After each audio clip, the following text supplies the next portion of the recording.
የእግዚአብሔር ወንድና ሴት ልጆች በእውነት በእግዚአብሔር ፊት ጸለይኩ። አጎና ላሉት ለሚመጡት ሴትና ወንድ ልጆች ምን ልበልልህ አልኩት። ጌታ ሆይ ምን ልትላቸው ትፈልጋለህ? ሊሰማ የመጣ እግዚአብሔር እንዲናገረኝ እፈልጋለሁ የሚል ድምጹን መስማት እፈልጋለሁ የሚል እጆቻችሁን ማየት እፈልጋለሁ። እግዚአብሔር ከሰማይ መልእክት ልኳል። እግዚአብሔር ከማደሪያው መልእክት ልኳል። ላንቺ መልእክት ልኳል። ላንተ መልእክት ልኳል። ለኔ መልእክት ልኳል። አሜን አሜን አሜን። ስንት ሰው ተዘጋጅቷል ለመስማት? እግዚአብሔር ሆይ ምን ልበልልህ፣ ለልጆች ምን ልበላቸው ብዬ ስለው እንዲህ ብለሽ ንገሪያቸው አለኝ። የነገርኩህን እስካደርግልህ ድረስ የነገርኩሽን እስካደርግልሽ ድረስ አልተውሽም፣ አልጥልሽም፣ አልጥልህም።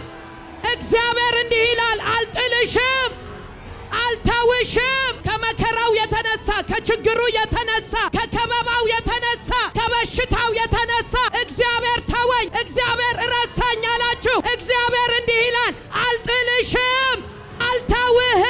እግዚአብሔር እንዲህ ነው ያለው፣ በጭራሽ አልጥልሽም፣ አልተውሽም። የነገርኩሽን ያልኩሽን እሱን ሳላደርግ እሱ ሳይፈጸም መሞት የለም፣ መሞት የለም።